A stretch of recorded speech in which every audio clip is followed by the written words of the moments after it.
Yeah. Go ahead. All right. All right, cool. Damn, we're So, live. welcome to another episode of Africans Talk Football. Uh, how's everybody doing tonight? Good, man. Doing all right. Doing all Good, right. good. Hope everybody is well. Hope everybody is blessed. Thank you again to all of our friends out there that are rocking with us, whether it's episode one or if you've been with us from the beginning.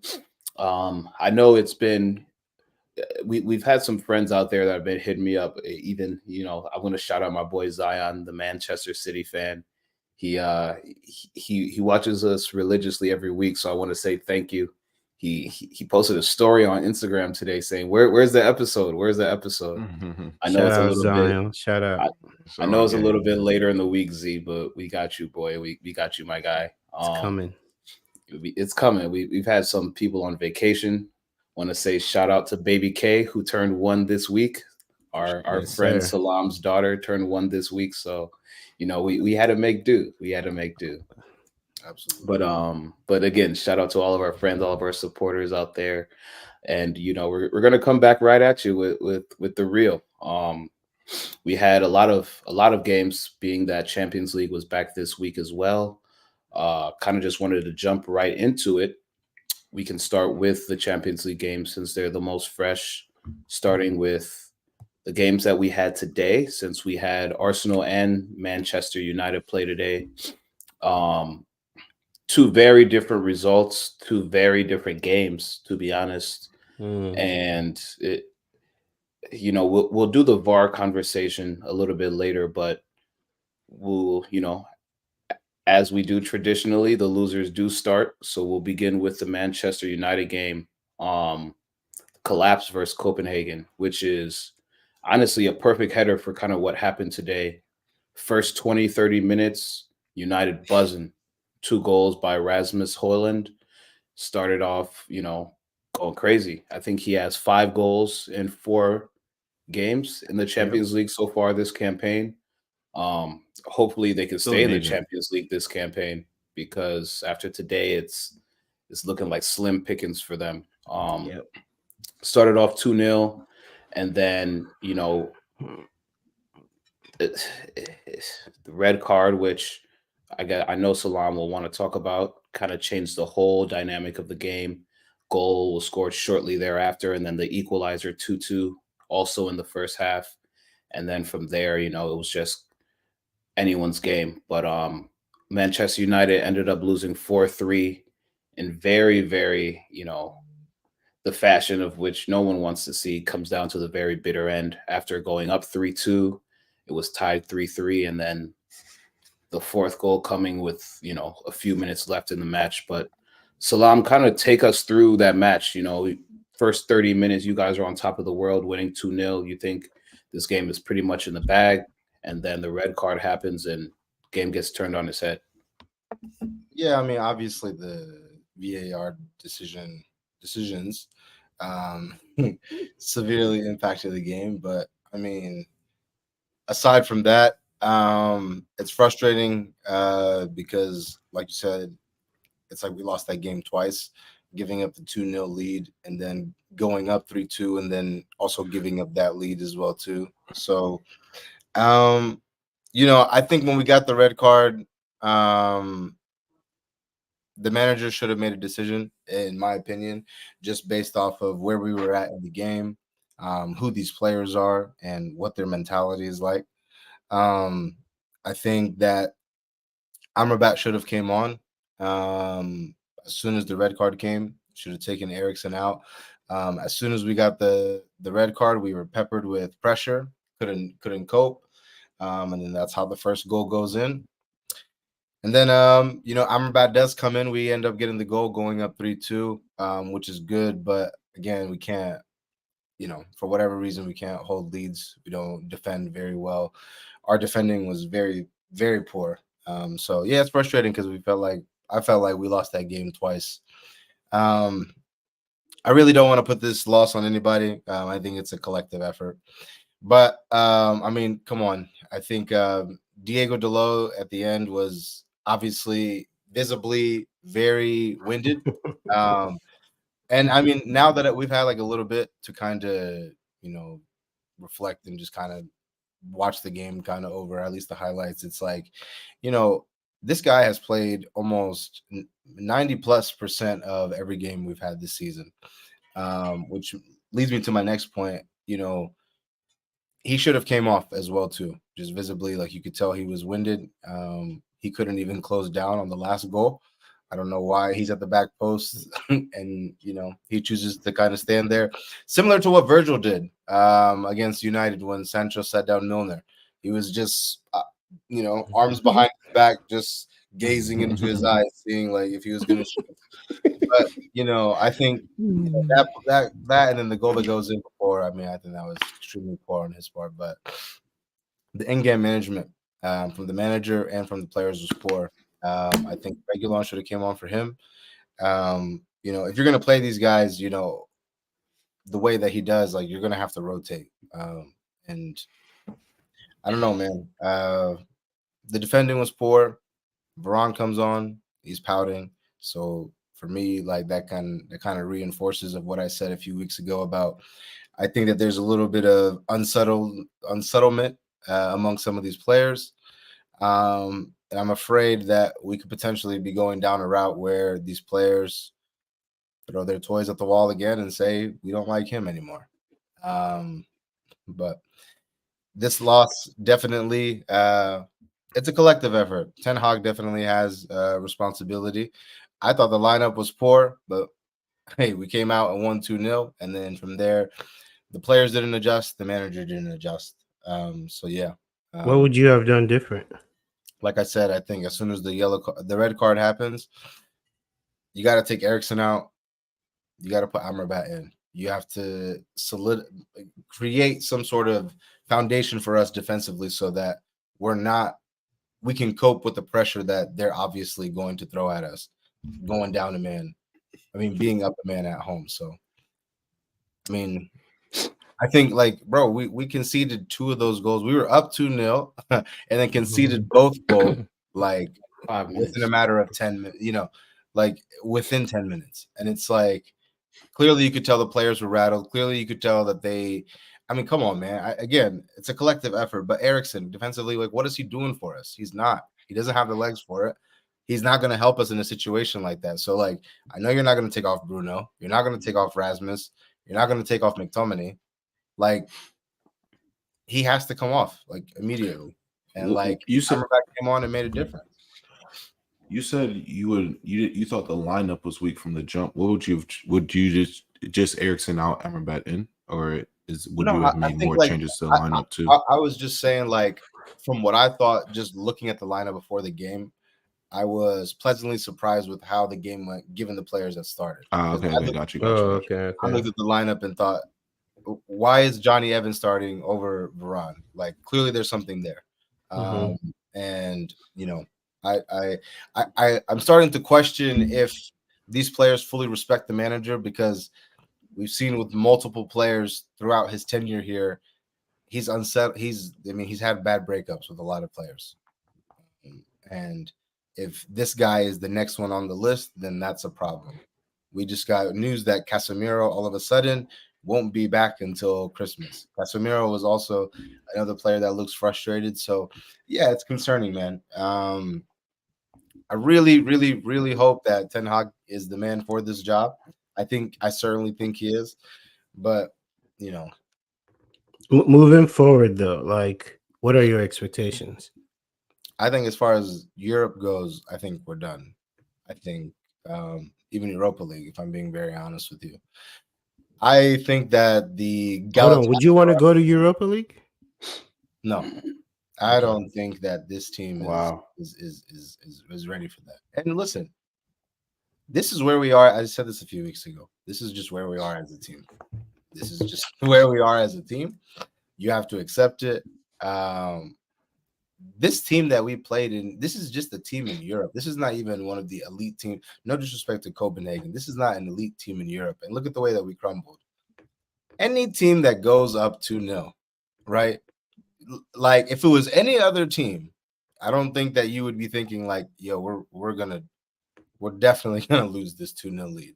So Chelsea. Yeah, no, I think that being out of Europe would be good for us because, you know, I don't think that we can manage being competitive in the league, and also another game that's 3 days ahead or behind, considering the squad depth that we have.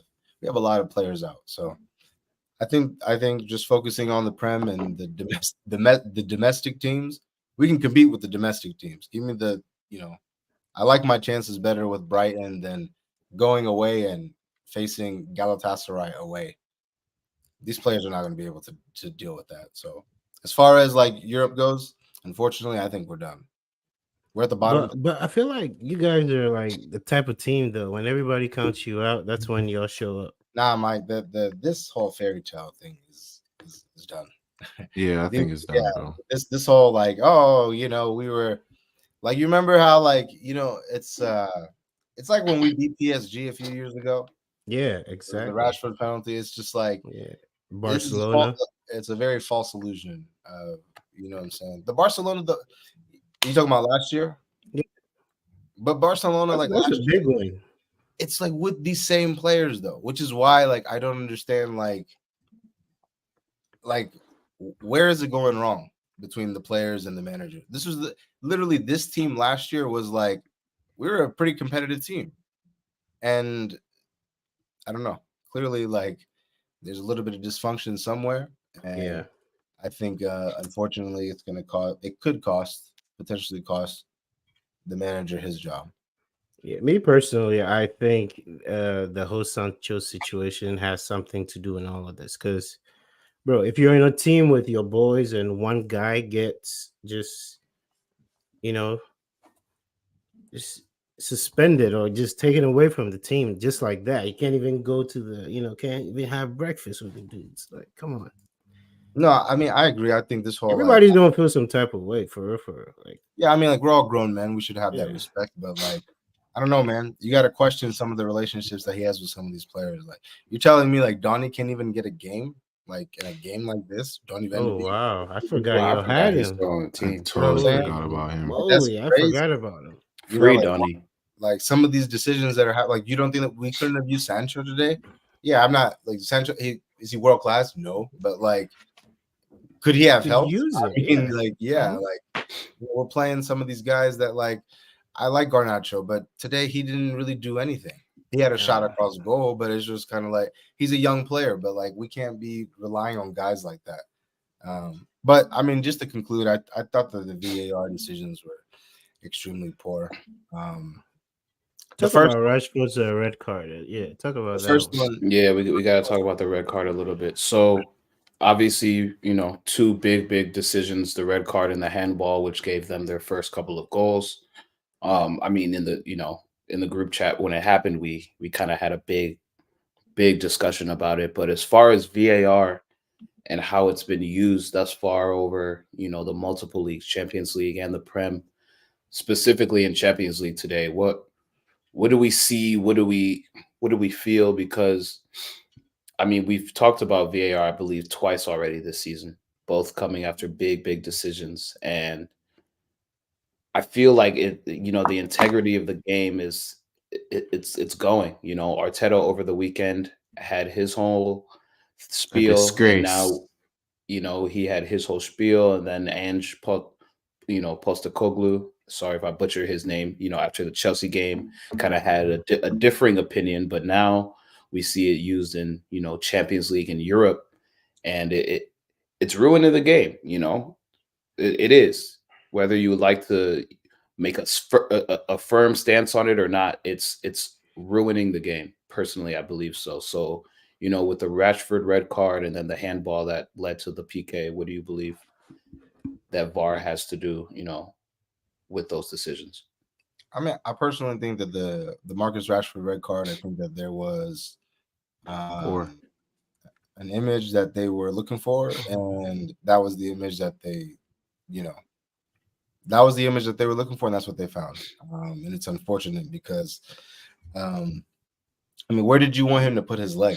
You know what I'm saying? Like he's amongst two players, and he's trying to create space in between the opponent and the ball. His foot has to come down. I mean, so like I don't know. I think if you're Yeah. should he be booked? Yeah, give him a yellow card. Even though I think that there was no intent there at all, and I think that when the refs look at the VAR decisions, whatever the question is, the intent has to be like in the decision making process. So like if the intent isn't there to harm a player, yes, we have to keep the players safe. But Yeah. I think that this is ridiculous. Like his foot had to come down. He was around two players, so he's fighting for the ball, and it's like I don't know, man. Obviously, that decision kind of alters the game. We were in complete control of the game until that decision happened, but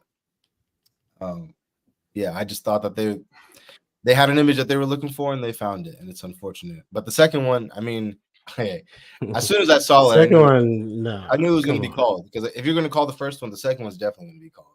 I don't know like what you wanted Maguire to do with his hands. I don't know what you wanted Varane to do with his hands. Like he has hands. So like I mean like, but it just bothers me how we don't take into like account, like we're watching the video. Does it look like he's trying to like hit the ball with his hand? No. Come on. Like some of those calls is just like, yeah. Are we just not human anymore? Are we like robot?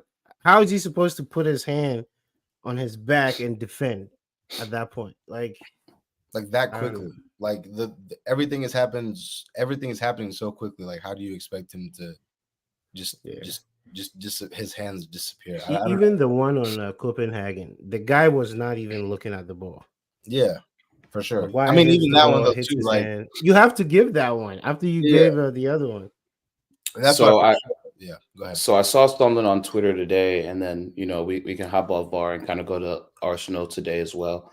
But I saw someone who recommended that with all of the new changes in the game, there kind of needs to be an upheaval and kind of revamping of the rules of football, because now I feel like from a fan standpoint, we don't know what the rules are. From a reffing standpoint, because of the introduction of VAR, there's so much, leniency that used to be in the game that's kind of gone now, Yeah. So I feel like, or what the tweet was saying is, he feels like because there have been so many changes within the last 2-3 years that we kind of need to take a step back and look at the rules and how the game is officiated, because no one knows what's what anymore. What do you think about that? I mean, I agree. I have to agree. Yeah, there's been so many.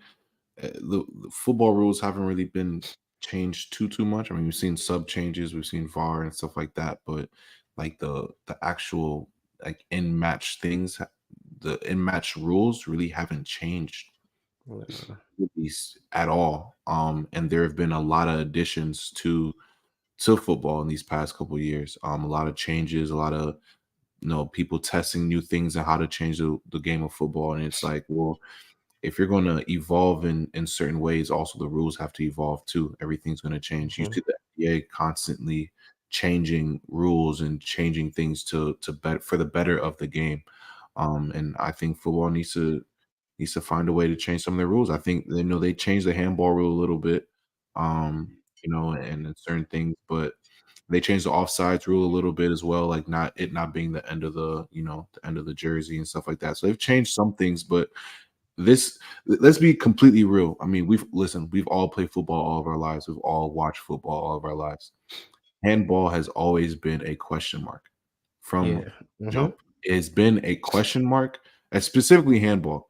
It's been a question mark since the beginning of football. Is it the arm? Is it this, is it that? Like it's always been a question, and I just feel like we're going to keep running into this situation, VAR or not. We're going to keep running into a situation, at least with handball, for the rest of our lives, unless we have a concrete, like, writing, in writing, like this is what handball is, because handball is just up for interpretation at this point.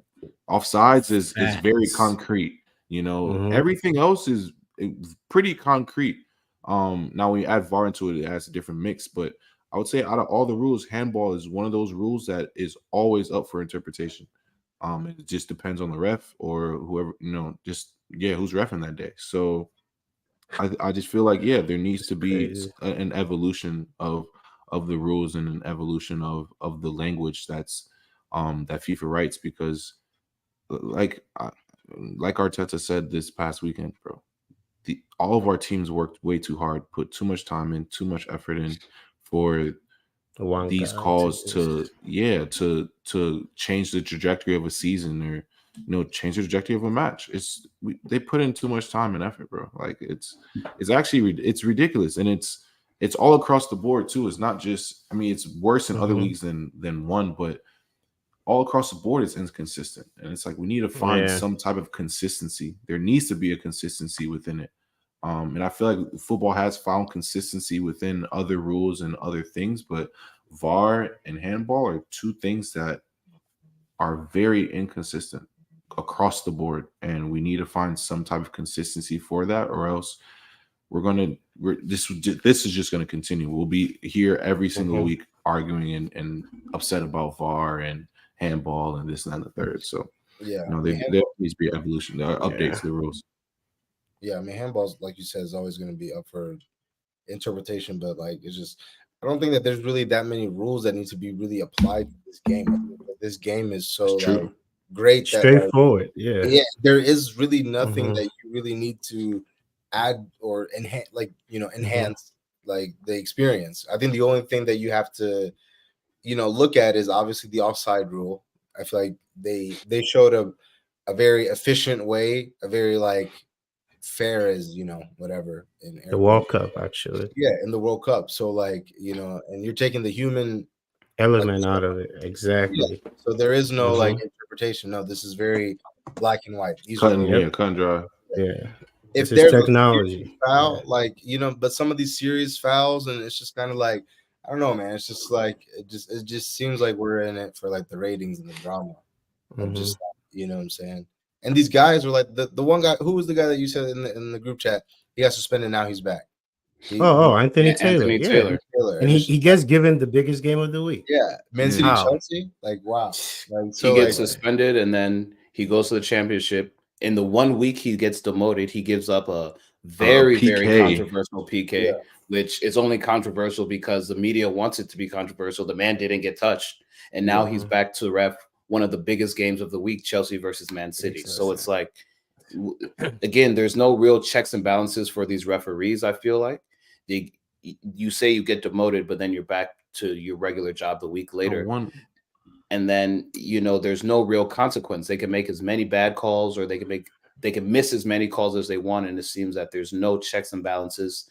There's no, they say, sorry, we missed the call, but then there's no real improvement from week to week.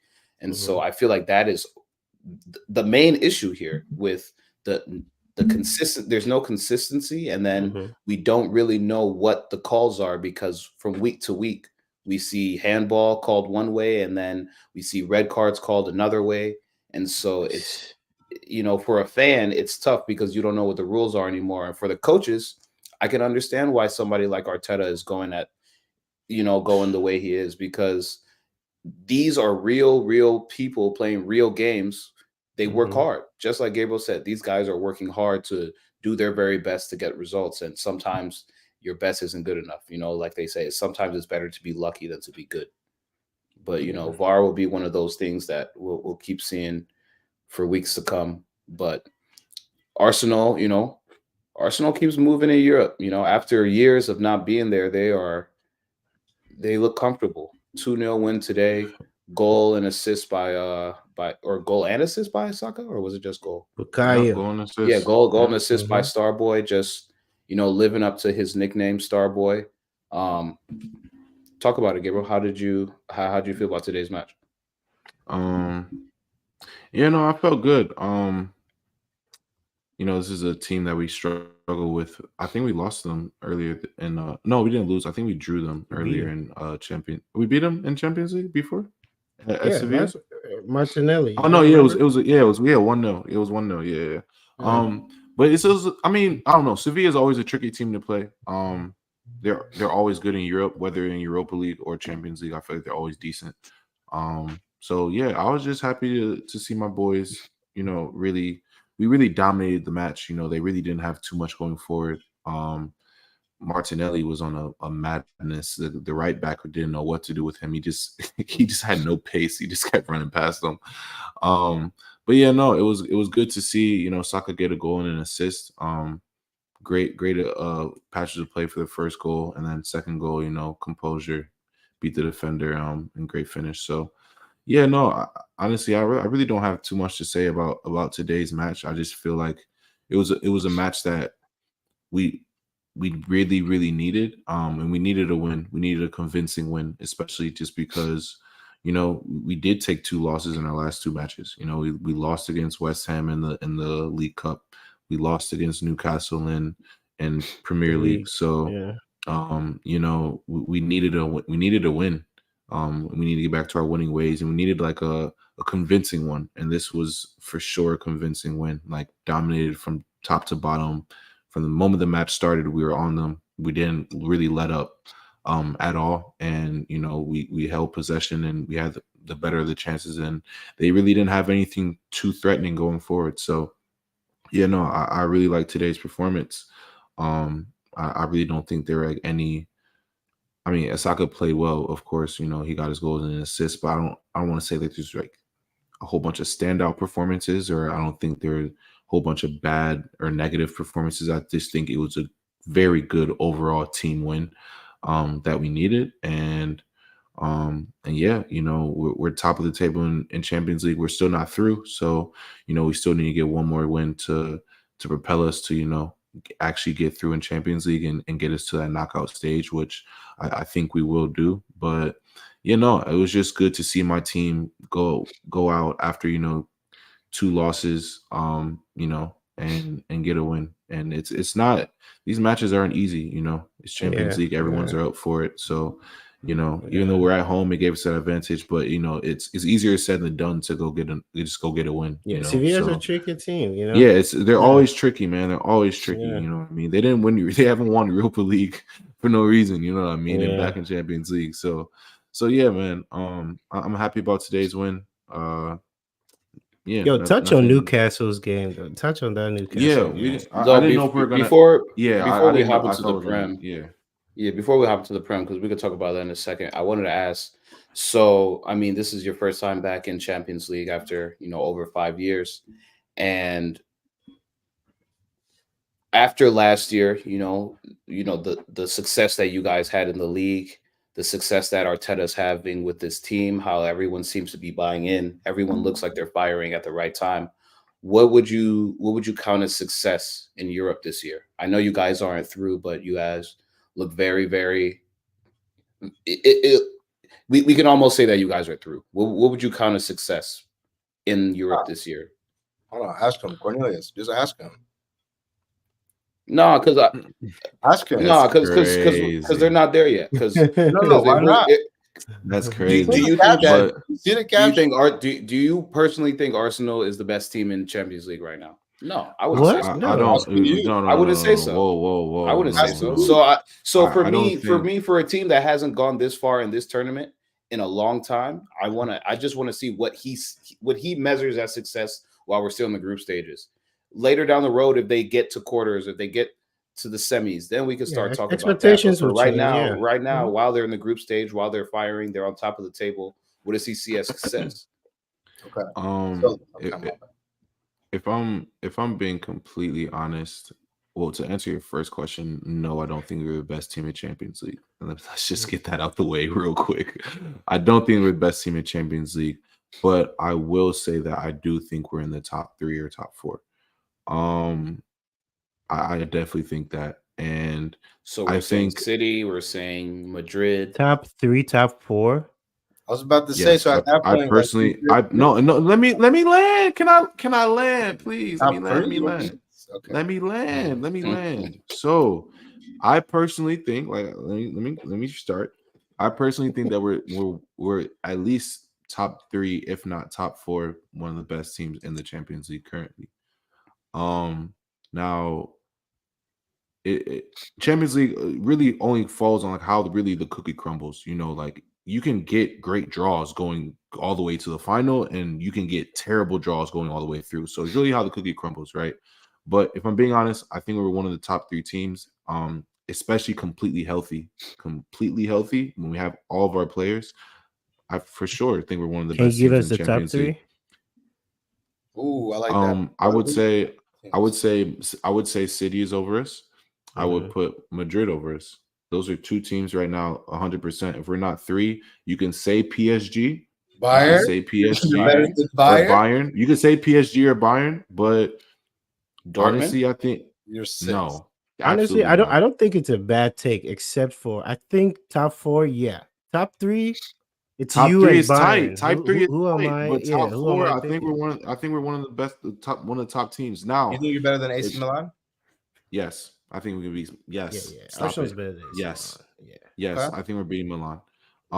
So for me, Barca. yes, also. I think I yes, 100%. Listen, we shut down center forwards. Please Atleti in the go ask Champions City. League. Listen. You heard my statement. Top 3 or top 4. Okay. Now, when it comes to measuring success in the Champions League, we haven't been there in a while. This is new for a lot of our players, but for me, and maybe I'm a little bit more biased, but for me, I truly think, and like I said, it really depends on the draw, because we could come out round of 16, okay, Arsenal's Bayern, like we have all the Champions League years previous. It could just be a one of those, and we'll see how the cookie crumbles that way. But if I'm being honest, I think this team is good enough to get to the semis, like completely healthy. And not even completely healthy, because we won't have Timber for a while, but we get Partey back. We get Smith Rowe back. I'm not saying these guys are going to start all the time, but we get our team back, Smith Rowe. We get Partey back. We get some of these guys back, Jesus back. I think this team has more than enough quality, and has the ability to get to the semis. I truly think we can get to the semis. If we get to the quarters and we lose, I won't be upset. I think we could have gotten further depending on who we play. But I'm currently kind of matching up success. So it's like, if we get to the semis this year, I'll be like, and we lose, I'll be like, you know what? That's fine. I'll accept that. I will completely accept that. Depending on who we play, of course. But no, I really do see us getting to the semis. And if we fall to a City, or if we fall to a Bayern, or honestly, if you fall in the semis, you're losing against one of the best teams in the world, most likely. Top And 4, that's where we want to be. Granted, we're technically a new team in Champions League. This is a completely new squad in Champions League. So if one of our first years we get to the semis, I'm cool with that. I can respect that. Do I expect to go and win the Champions League this year? No, that's not expectation of mine. But do I expect to go and compete? Absolutely. Absolutely. I expect us to go compete and really put on good performances. This is where we want to be. We want to play with the best. We've been begging for this for the past 7 years. Now we're here. So go compete. So I measure our success, and I think it'll be a success if we get to the semis. We get to the semis, more than a success. Even honestly, if we get to the quarters and we lose against a bigger team like a Madrid or a Bayern or a City or something like that, I'll still count it as successful, depending on how we play and stuff. But yeah, no, I think semis for like solidify. If we get to the semis, I'll be like, I don't even care what happens moving forward. You got to the semis, I'm good. So yeah, I would say semifinals. Okay. Newcastle. What happened? There's a lot we can get to the Newcastle match, and if I'm being completely honest, the Newcastle match, a lot of people might have a lot of things to say, and I'm gonna go to VAR first, because I'm gonna go to VAR first. This is where I'll go. I personally think that this is one of the better Premier League matches that we've seen in the league in total. I think this match was everything that we hoped for and wanted within a match. Good, It was physical. It was a very physical match. It was both teams. I felt like, even though they weren't completely healthy, battling at their best. I feel like everyone was up for it. The crowd was up for it. The atmosphere was there. Everything was right. Performance-wise, I don't want to go out and single out any players or anything like that because I felt like everyone was on it. I liked our performance. I thought we performed well. I thought we played well completely. I think we did. I still think we do. I believe that we played well. And I just truly think that game was just a series of unfortunate events. Unfortunately, no, honestly, like when you go to the VAR call, they had 3 separate occasions. You had the ball went out, which I want to speak on. The ball went out.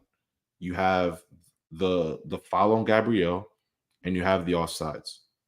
Now, the ball going out, this is another thing of VAR that I want to speak about, because if we have goal line technology, why isn't that all across the end line? That has been my question for over a year now. I don't understand it, but if we have technology that's on the goal line, and they can show the whole ball over this little bit of grass of hair, whatever the case may be, why isn't that on the touchline? And why do we have to rely on angles that aren't really, that won't give us the clear picture? Why does the Premier League not have that angle? Exactly. I don't know. It makes the no world. sense. They're not looking for that zero angle. sense. They're not looking. It makes not zero have that sense. angle? They should have that angle. Every stadium in the Prem should have that angle, or cameras showing that, or the same technology for the goal line should just be all across the end line. That's what it should be. Matter of fact, it should be all around the pitch. It really just should. This is the first time I've heard. And when it anything comes to like goals, that, when it comes to goals, if you're gonna check the goal, that's what it should be. And from my eyes, the ball looked completely out, and everyone wants to say, "Oh, it's the angle. It's the angle." Well, I can't see that angle. The angle I see, you can see the grass in between the ball and the end line. So I'm thinking the ball is out. So for me, the ball is out. The play should have been deaded there. Now, secondly, the foul on Gabriel, right? I'm biased. I'm going to say yes, I think it should be a foul because, once again, in Champions League today, there is an instance, I think it was in the Leipzig game, where a player, it was like a similar situation where full extension of the arms, guy got pushed. They called the goal back. They didn't allow the goal. They called the goal back. So we go not too long ago, Gabriel. I mean, like I said, this decision could have gone either way. That's how I feel. It could have gone either way. It was very just up in the air. It was very subjective. I personally would have called the foul because it was a full extension. That's the only reason I would have really called the foul. In the grand scheme of things, the game was physical. Everyone was up for it. There were tackles going all over the place. So I understand why it didn't get called, because it was a physical match, this and the third. But at the end of the day, when players are at full extension of their arms in a goal scoring situation, those get called back. So for whatever reason, why wasn't the foul called when you can literally see this man full extension on Gabriel's back? Whether you think it's a whole bunch of contact or not, this man is full extending, pushing him in his back, which we saw get called back today. So why wasn't it called? I don't know. Now the offsides, we really couldn't see the ball, not the angle. I really don't even care about that too much. But for those first two is really what I'm looking at. Like, I can see the grass in between the ball and the line. It's out. There's a if full that's extension. The only angle you have, and that's that's the only angle you have. And then on top of that, but they didn't rule it that because it's not conclusive. It's not conclusive as evidence. And then the foul on Gabriel, like I said, I don't want to complain about too much because in the heat of battle of things, the game was physical. If you really watch that match, the game was extremely physical. So goals like that, they're bound to happen. This and that and the third. But at the same time, we have VAR. VAR called that same goal back today in another match. So why isn't it getting called back in this match too? And you have the offsides call, and that is what it is. But it's different. It would have been different if we would have lost 2-0, 3-0, something third. This is a 1-0 match, and this is a very even match. Yeah, and it was a very even match. So now I feel a certain type of way. Yeah, because this is the only way they scored. This is the only real big chance that they had in the match was this. It was, and there was 3 VAR checks before they even gave the goal, and 2 of them were extremely suspect. So when Arteta goes and he goes on a rant, and I sat here and was like waiting for Arteta to come because I was like, I know he's gonna go on a rampage. And when they showed his face, you could see it in his eyes. The guy was fuming. He was fuming because this is ridiculous. It's a disgrace, and he's completely right. He's completely right. There's no reason that the best league in the world with the most money in the world have all the sponsorships, all the TV deals, can't get an angle or don't have the technology for the end line. It's ridiculous. It's like that's crazy. It is not even. It is like the Gabriel foul can go either way. Honestly, that could go either way, and I get that one. I can semi understand that one, right? But the out of bounds is ridiculous to me. That one, I can see the grass. You should have the angles. You should have the technology. And that's where you just fail the players. You fail, not even just the players, you fail the league. The league is failing because this won't be the only instance. They won't be able to implement this by January. It's not going to be an implemented by January thing. So how many other goals are going to be where the ball goes out, but they only have some weak angle? So we just have to, it's inconclusive. It wasn't clear. So we won't call it. And that's where my frustration is, not even so much on the Gabriel, foul, but, and my frustration is there too, but on the out of bounds. And it's just like, and that's the only way we lose this match. If not, we get a point.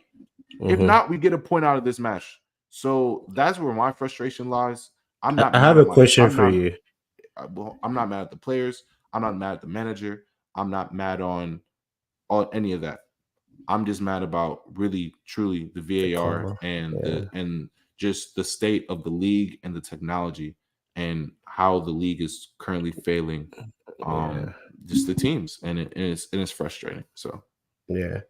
So there was a call that went in your favor, the Havertz slide. What did you think? That went in your favor. Yeah. It did, and if I'm being completely honest, given the match, I think it was a strong yellow, yes, but that was never a red in any circumstance because one, it's not like he went studs up, and it was this trailing leg, and it didn't even catch him that much.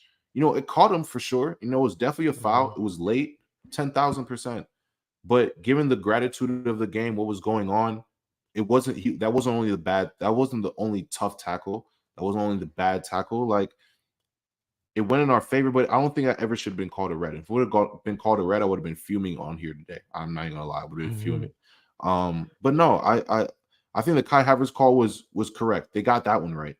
At least they got that one right. But I was telling my guy, this was the second worst officiating this season after the Liverpool game. The Liverpool game was bad.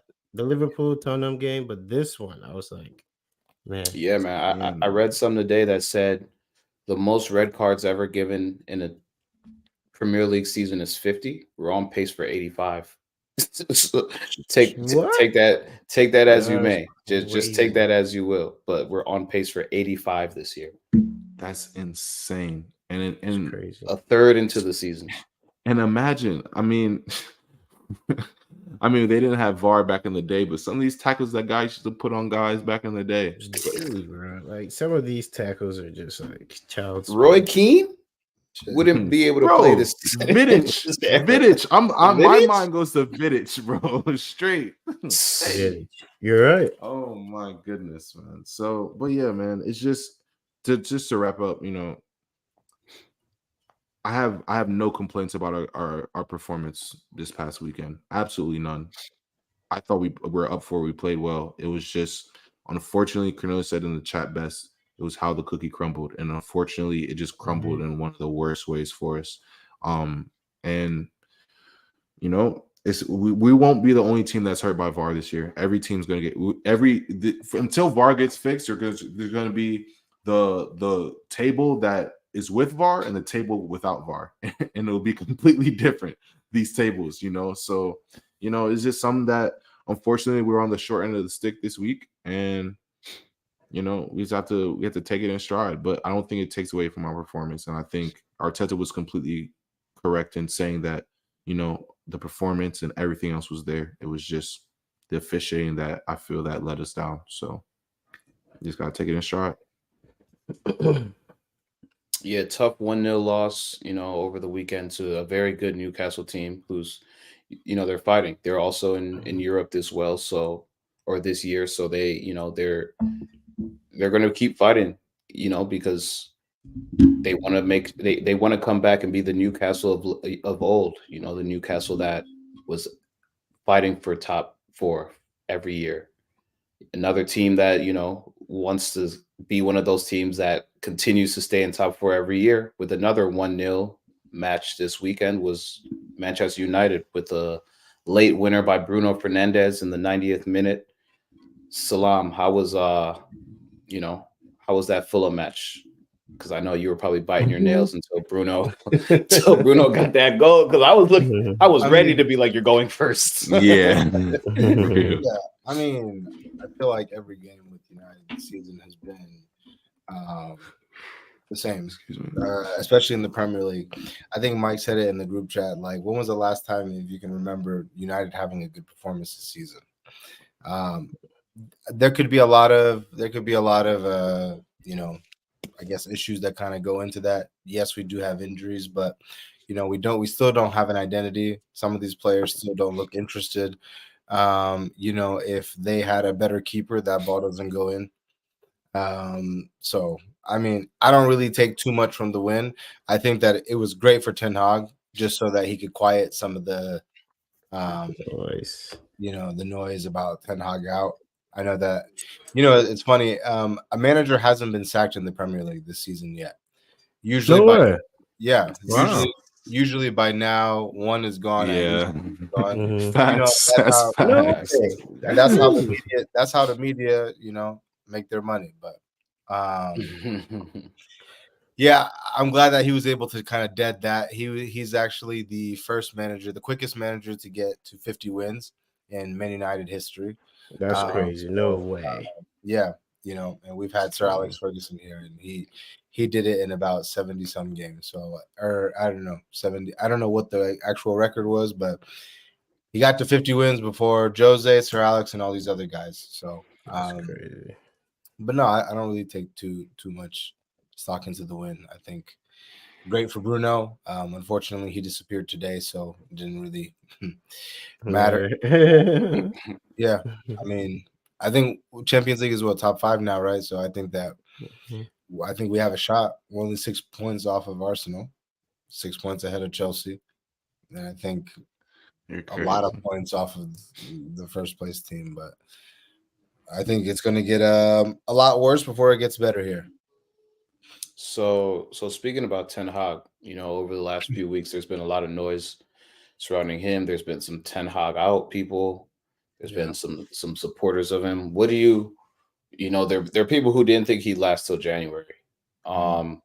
What's your take on it? As far as Ten Hag as a manager, I know you have your issues surrounding him, but do you think he's a guy that could propel United forward? Do you like his managerial style? I mean, you've had him now for a full year, just about. So, yeah, I mean, what's crazy is that, like, we're in year 2 now, and sometimes it's like I still don't know like who this manager is. I still don't know who our team is. I have to give him credit for what he did last year. I think, in spite of a lot of obstacles that were presented to him without really, him being in control of it, I think he managed those obstacles well. Won us a trophy, got us top 4, made a competitive run in all the cups that we were in. So, no, I don't think that he should go. I think the people that should go are the consistent, factors in all of this for the past, however many years. So I don't doubt him as a manager. I think that just like every manager, he has weaknesses. For example, he has 0. I do not trust his talent ID. And I'm really happy that if this Sir Jim Ratcliffe guy comes in and can bring in a proper director of football, great, because hey, some managers, just don't have that football ID that is required. So don't trust his talent ID. I think his in-game management is poor. Um, you know, he comes from Ajax and he talks about how we're going to play this expansive style. You buy a keeper that plays out of the back. We don't play out of the back. And then you say out in a comment a few weeks ago, saying that we'll never play the way that we played in Ajax, like here at Man United. So I'm We like, don't have the players. yeah. So where are the players? where are the players? You keep bringing in the players. So like, why? The players. And then you don't play the players that you want to play. Like, you know what I'm saying? Like, you don't. Why is Amrabat not playing? Like, why is you brought in Reguilon, but you would rather overplay Delo than him? Like, it doesn't quite make sense on like his some of his decisions. But no, I don't think like the loss today. How are you going to put that on him? The fact that we have so many players that are hurt, and I haven't used that as an excuse. It's a part of the game. Injuries are a part of the game. It's just Wan-Bissaka came back recently. He's been great for us, but we need Casemiro back. We need Lissandro back. We need Luke Shaw. I mean, I don't. Where has Luke Shaw been? Is he injured? He has contract. Still. You know how it goes with him, man. He signs it and then he's off. So. No, but like I don't doubt the manager at all. You can't look at this season and put 100% of the blame on him. No, So as a fan, what does Manchester United need? What do you guys need? Like, I think we just need a I think we need a director of football, man. I really think we just need like the players. Like we need to like really cleanse this team. If you look at every manager that's been here for United, it's always been patchwork, piecework. Yeah, the other guys play. We still have guys like from Van Gaal's era. We still have guys from Jose's era. Like, Arteta comes in, gets into Arsenal, completely guts the squad. Yeah, the last of our team is what I'm saying? And there has to be that level of continuity and trust between the director of football and the manager. The manager, yeah. Edu and Arteta, what they have. We don't have that. Ours is completely, yeah, man.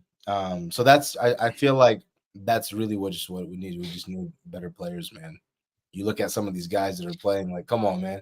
Why are we playing Johnny Evans, now? The reason why is because he's cheap and we don't have the money to buy a proper center back because of the poor financial decisions that the director of football has been making over the past 9 years. So I think that if we just get someone that knows what they're doing in that department, we'll be fine. We need players.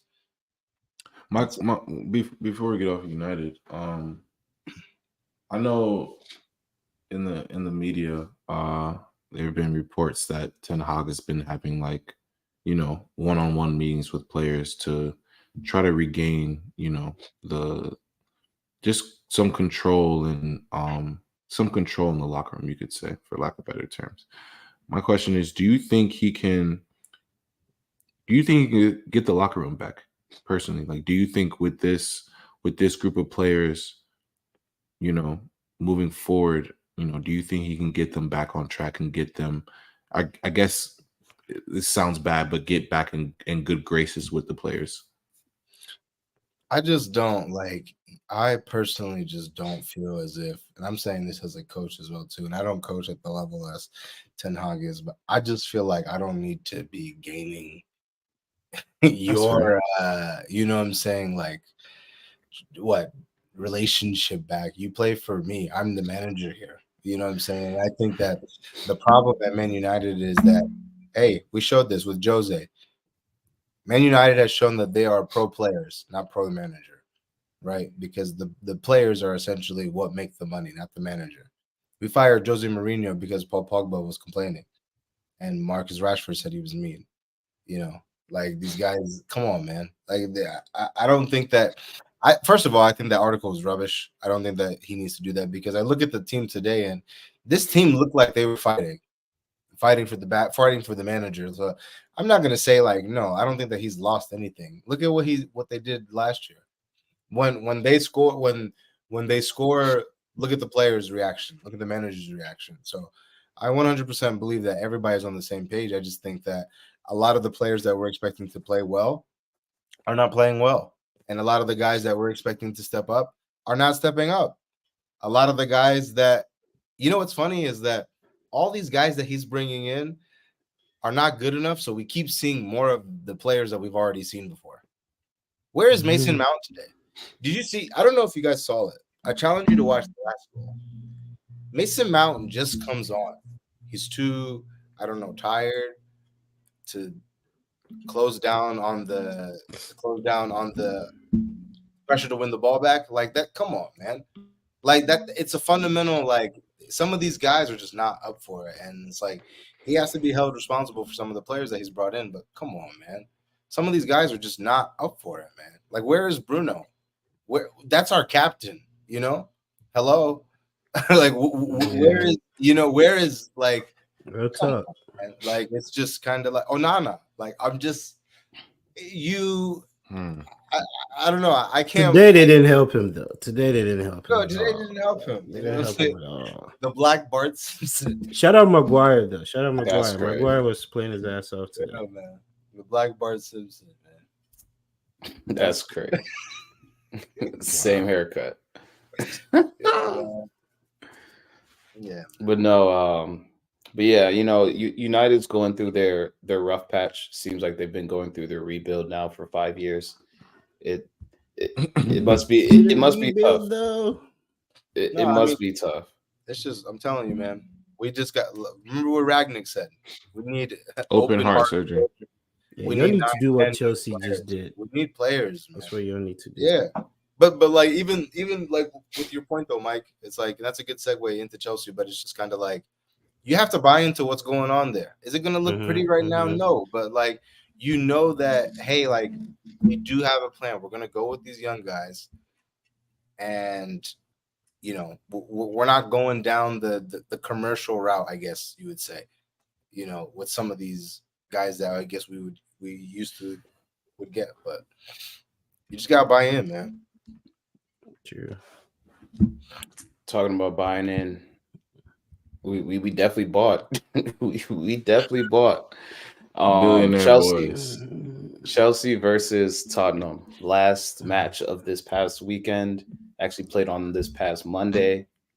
I'm gonna start off by saying this: whenever Chelsea and Tottenham play, it's gonna be fireworks. It's just one of those derbies that it's usually never a draw.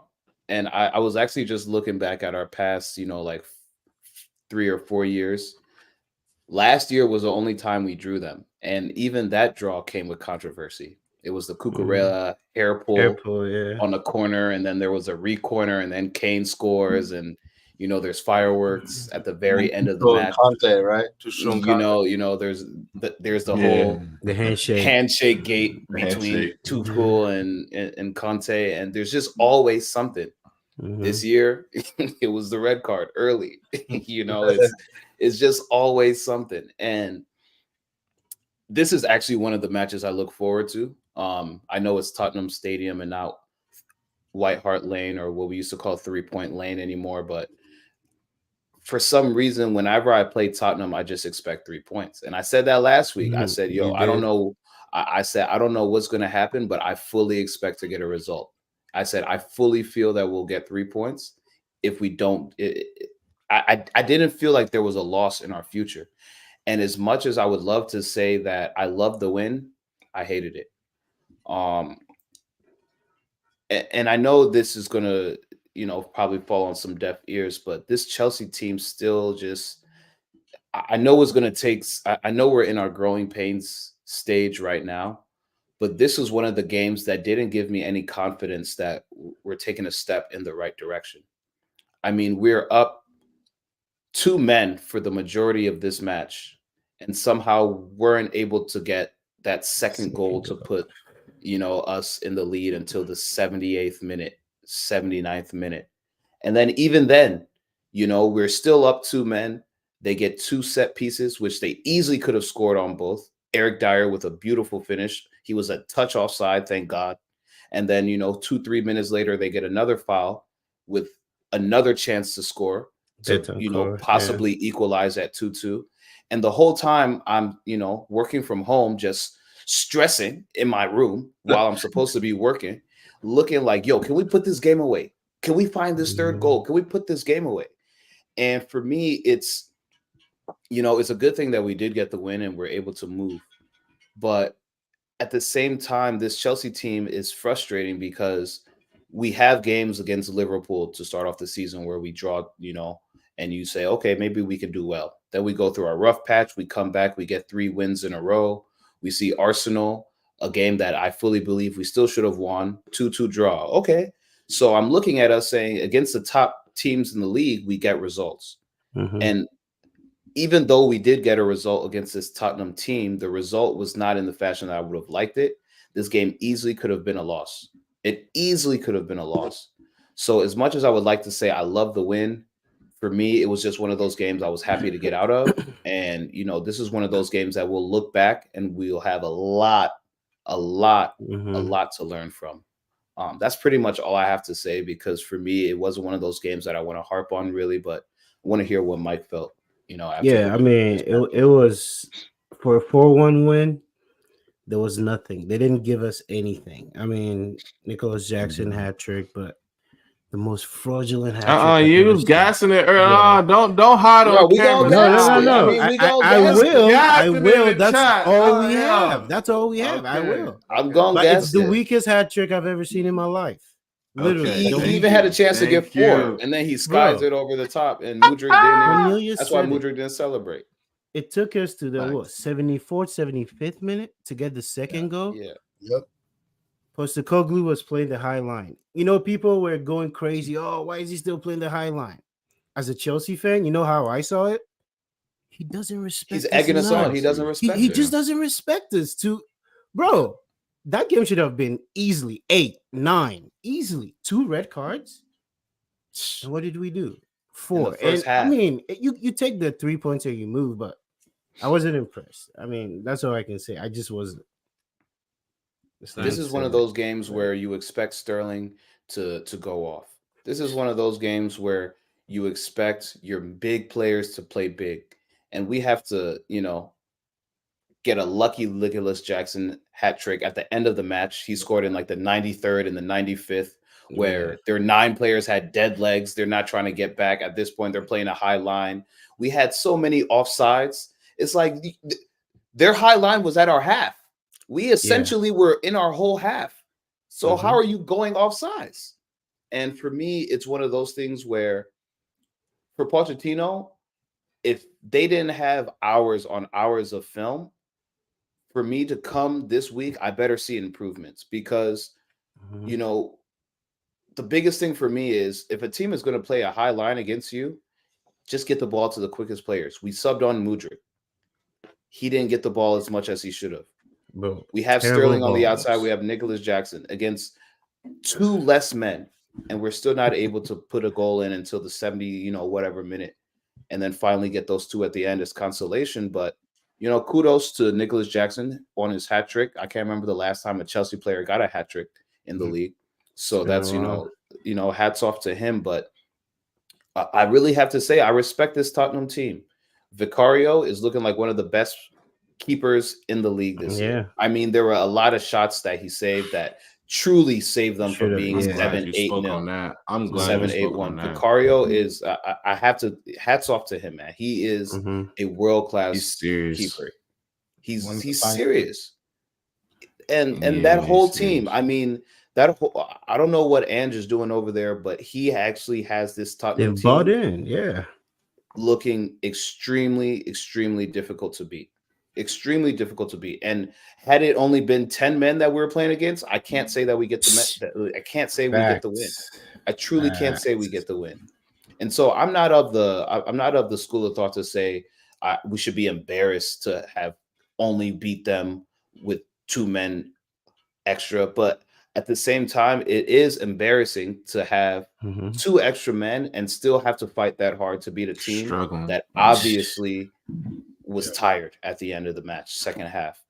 And so for me, this has to be a learning experience for Poch.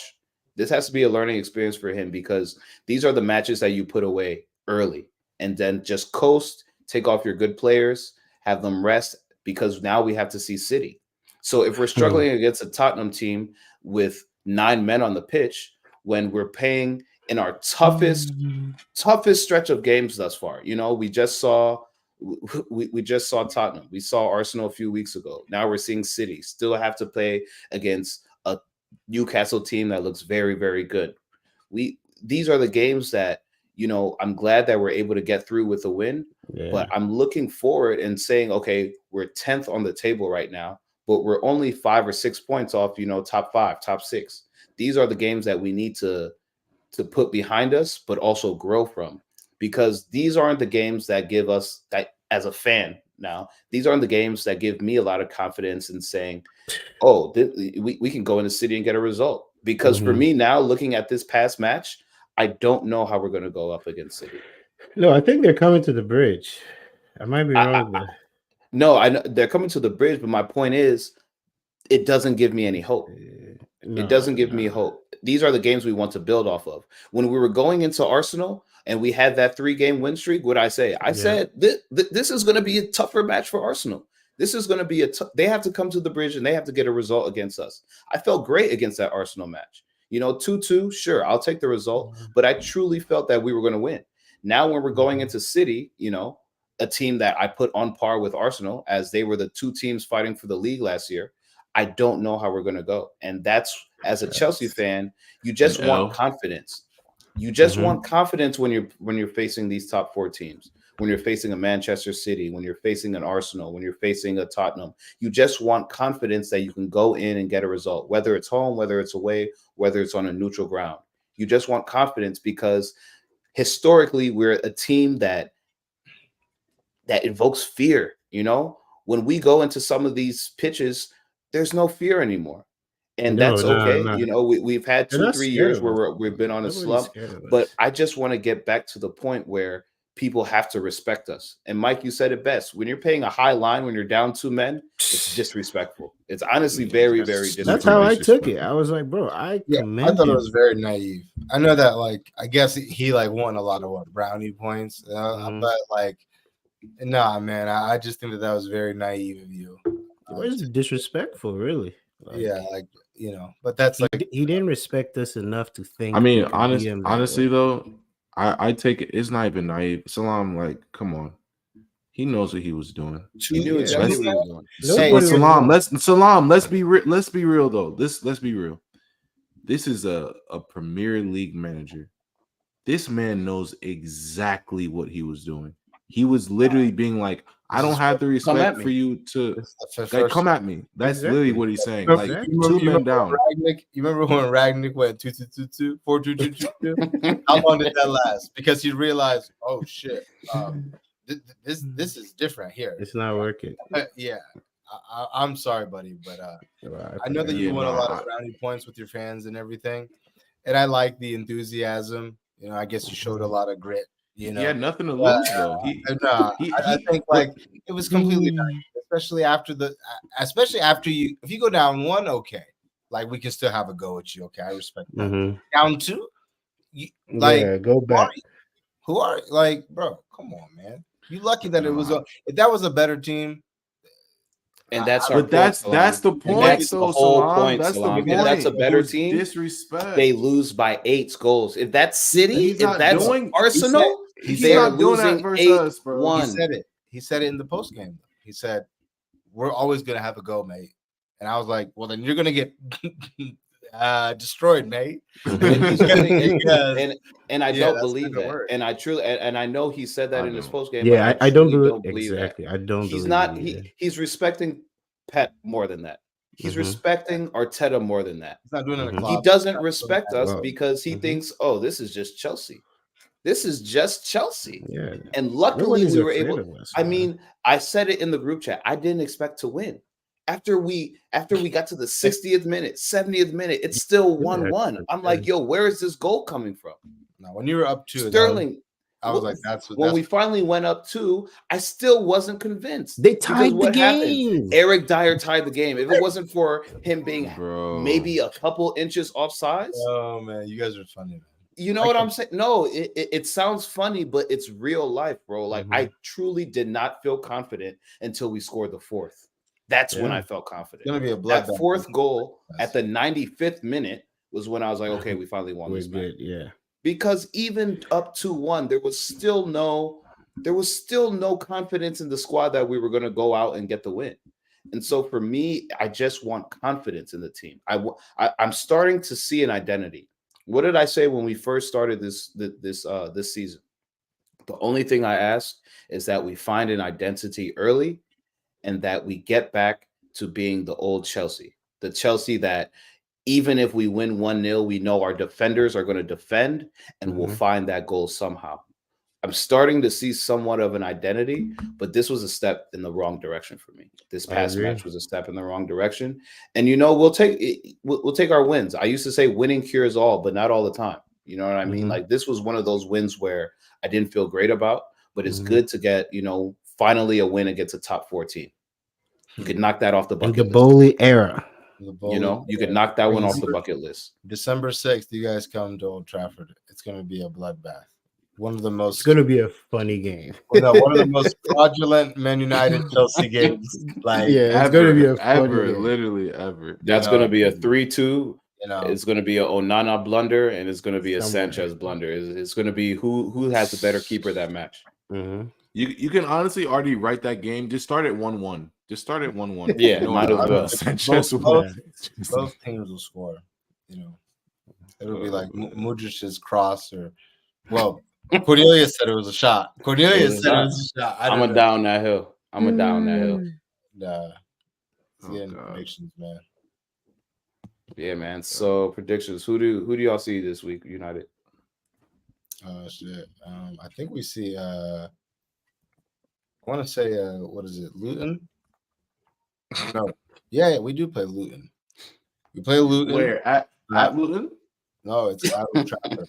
At Old Trafford. Okay. So so Man United versus Luton. You would think that this should be straightforward. It's not. But I think that we'll get the 3 points. I think Luton has shown that they've just struggled in the Premier League this first season, and quite frankly so have we. But I think that we still have the quality to at least get a goal up on them. So I think that we'll get the 3 points. I'll call it now. Oh no, we won the last game, so I can't call it a GRG. But I think they almost beat Liverpool. And shout out Luton. They're out of the bottom 3. Shout out. I was about to say, they're at the bottom 3. What's his name? Tahith Chong ruined Liverpool's. Which was fraudulent, by the way. I know that. Is he on loan? Or did you sell him? Oh no, he's gone. Oh, he's gone. He's sold. But I know it's very. People were talking about 007 and Rasmus Højlund. Shout out Rasmus Højlund for the 2 goals today. But it's very unpopular to talk about Darwin Núñez, and when I do it, it comes off as if I'm picking on him. But what a howler of a game from him. But yeah, it's not about people. I think United. No, you're not wrong. Shout out to Tahith Chong. Arsenal sees Burnley at the Emirates. I fully expect 3 points. I fully expect a GRG. Wow. I'm just gonna call it now. I'm in the Prem. Vincent. Yeah. Confident. Yeah. Company hype. All cap. Company train. hype. They're running train. Yeah, we are injured right now. I don't know for people who didn't watch, Saka did go down at the end of the match and came off injured. Hope he's okay. But yeah, no, I fully expect a GRG. We need to get back right. And yeah, like 3-0, 4-0. Like we need a good home dub. It might get ugly, to be honest. Yeah, we need a good home dub. So I'm guessing, I'm good 3-0, 4-0 win at home. Clean sheet. Manchester City on Sunday back at the Bridge. I don't know if it's game of the week, but it's the last game on Sunday. Definitely. So, It's game of the week here. Yeah, Solo's so, coming next week. Yeah. Our resident Manchester City fan.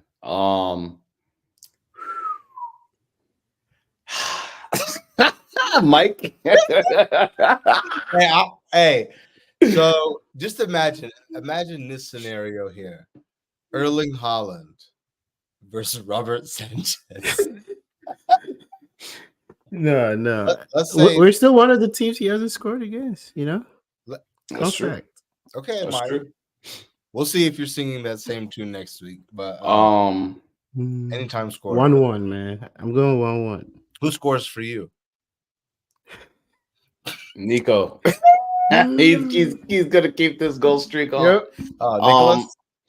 I will say this. I need to see Mudryk start. Why? I need to see Mudryk start because he gives us speed, and he gives us he's a player that goes at whoever's on the outside. He's very, very direct, and when we have Cole Palmer and someone who's very direct, he works with them very well. Cole Palmer has been our best player all year, and he's been our best creator all year. When he has someone who's actually looking to force defenders to make a decision, it allows him to be a little bit more free, and it makes our offense look a lot better. So I truly believe if we have him on the outside with Sterling, and I believe it'll probably be Nicholas Jackson up top. I believe that front four can actually get us the most desirable result, to be honest. I love when he plays, and I think he's our most dangerous player. He's our X factor. So I would love to see a Mudryk start. I would honestly say we could sneak him. I honestly think we can sneak City. It just depends on who our starters are. Reece James played 75 minutes this past weekend, or on Monday, I guess. Reece James is looking good again. So he's looking, as long as he's healthy, he's looking good. So I would love to see a Mudryk start. I would love to see Reece James start. And I 1-1, depending on the lineup, I think we could sneak City 2-1. I think we could sneak them. Now 2-1. Now it's 2-1. I thought you said 1-1. I said I believe it'll be 1-1, but depending on if everyone I want to start starts, I think we could sneak them. If Mudryk starts, we could possibly sneak 2-1. If everyone I wanted to start started. Yeah, but I mean these are players that we have available. I'm not talking about unavailable players. That's I'm talking fair. About Mike, what do you think? That are available. 1-1. I agree with everything he said, to be honest. 1-1. Okay. Yeah, but we can sneak him. This is definitely a clip. Go ahead. Put it on wax. We could sneak City. I feel like City's been undefeated. Bro, remember when they were not saying the 6-game stretch weren't going to get a win? Mike. 2 wins, 1 loss, 1 draw. You guys got scored on with 2 people up. You were 2 men up. You still got scored on, man. Hey, you won't even. You're not in first place anymore, eh? You're not even. The last time you'll see the ball in that game is the kickoff. Y'all said the same thing about the Arsenal, man. And if it wasn't for a Sanchez blunder, that's 3 points. So for me, I honestly believe in my team. The worst part about my team is they don't believe in themselves sometimes. That's the worst part, because Chelsea, I'm telling you, our Chelsea team can compete with anyone. I mean, I would say it just depends on who shows up that day. Was this your best game of the season? No. Liverpool I think our best game of the season was probably Arsenal for the first 75 minutes until the Sanchez wonder. The Liverpool game, you guys tied. Yeah, but that was the first match of the season. First match of the season, it was kind of just, let's see what we have. I'm glad that we had that result. Yeah. Trust me, I'm glad we pulled that to draw. I guess that's not a draw. But yeah, I think the Arsenal game was the best match. We totally dominated them for the first 70 minutes of the match. Okay. No questions. Okay. Shout out Nicholas. Shout out Action Jackson on his first hat trick in the Prem. Okay. Before MBE. I don't like. What does that mean? What does that mean? What does that mean? It means he scored a hat trick before MBE. Bro, you can The say best Eddie product did to too. come out Then. of United, man. Hey, shout out Eddie. Last 10 years. Fast Who's Eddie. Marcus Rashford? Yeah. Who else is who's it? Who? Greenwood? All right. All right. Yeah. Anyway, right, shout out yeah. Kudus, man. Kudus. Mohamed Goal of the Kudus. year contender, man. That was nice. Yep. Could have used him this summer. Could have used him now. Mohamed Kudus. Yeah. He's gonna go. We could have used him. Ten Hag didn't like him though. He's gonna. Yeah, I know. Ten He Hag didn't play until he left. Everybody was like, "Damn, we got this nigga on the bench." Nah, yeah. Ten Hag doesn't like a lot of people, obviously, but any shout outs for you guys? Ronaldo, shout out Ronaldo too. Still doing his thing. Okay, Yeah, I have my little rant about Columbus Crew. go ahead. Go I ahead. mean, While we still Jesus. we're gonna end on it. Come on, man. What's up with this new MLS player format? You have to play 3 games. I don't like that. That's too long. 3 games. It's weird. It's so weird. You know, Go to Atlanta and just get demolished. So now that you guys have to play again in Columbus Sunday, yeah. Yeah, it's just like a money grab, man. Yeah. 3 games. Come on. Yeah, you guys will definitely be knocked out though. We are already through. And I think honestly, if we catch you guys, it's the best case scenario. Bro, we beat y'all this season. Don't forget that. No, yeah, we split. Yeah. But I'm just looking at your team, and I'm looking at the way we're kind of looking right now. You see MLS Cup in you guys' future? I think this year could be the year. You guys might be the best team for it. I think we're the best team. I just like with Cincinnati, I just think the lack of experience at some point, I'm curious to see like, is it going to catch up to us? Yeah. But like we've shown that like we can come back and like from being down and be resilient. So something Columbus hasn't done. My shout out was going to be Rasmus Højlund. Shout out. I mean, just VAR completely just pissed away your performance, man. 5 goals in 4 games. 007 Shout out with a capital. Yeah. Shout out Arteta. I'm glad you spoke out and let your feelings be known, because it needed to happen. And apparently there's some real changes that managers want to see now. That the managers, there's like a league of managers association or something like that, like an LMA, league manager association, that they want to come out with some new rules and some new language for VAR and stuff like that. So shout out to Arteta for speaking his mind, because I completely agree with everything he had to say after the match. So shout out my guy Arteta. And just to end with this, I mean, I know managers are kind of supposed to keep everything kind of a little politically correct when it comes to speaking about referees and officials. But I agree, man, something has to change, because in these locker rooms, I know all these managers and all these teams are saying it's BS. They know it's BS. And I'm kind of tired of everything being a little politically correct, because then nothing gets changed. And until, fine me, sure, I'll take the fine, but speak your mind, because a lot of these things, everyone around the world feels the same way. But until people who have a platform, managers, players, those who in power kind of say something, even these pundits take the sides of the referees and the officials a little too much. And these are former players. So when the cameras are not on, they're saying this is all BS as well. Yeah. So I do like that Arteta is taking a stand and saying, hey, something has to change. When we're seeing inconsistency from week to week, league to league, it's a red card this time, it's not a red card, now it's a handball. There has to just be some consistency, so we all kind of have the same mindset going into the match. So shout out to him as well. I'll second that. Did he get fined? I don't know if he got fined, but I haven't seen anything. But I know they know were. he was right. Yeah, I don't think he got fined, but some pundits were saying something that this possibility he could and stuff like that. So I did have one last question. I'm sorry. We're talking about Arteta. Shout out Yasser. Yasser was telling me that he was one of the most innovative managers. Here we go with this nonsense, bro. With the dual keeper. I just wanted to ask Gabriel, who was in goal today? You know who's in goal, bro. Oh, it was Ramsdale? No. It was DR. The doctor. The doctor. Wow, Nah, so I Ramsdale hasn't I'm gotten not any even games. gonna Wow. speak on his performance today. I'm not even Dr. like Ryan. I said, I liked everyone's performance today. I'm not even gonna I've spoken about him a little bit too much. I'm gonna just let him breathe for a couple. I'm gonna let him breathe maybe until 2024. I don't know why you be hating on the doctor. Why?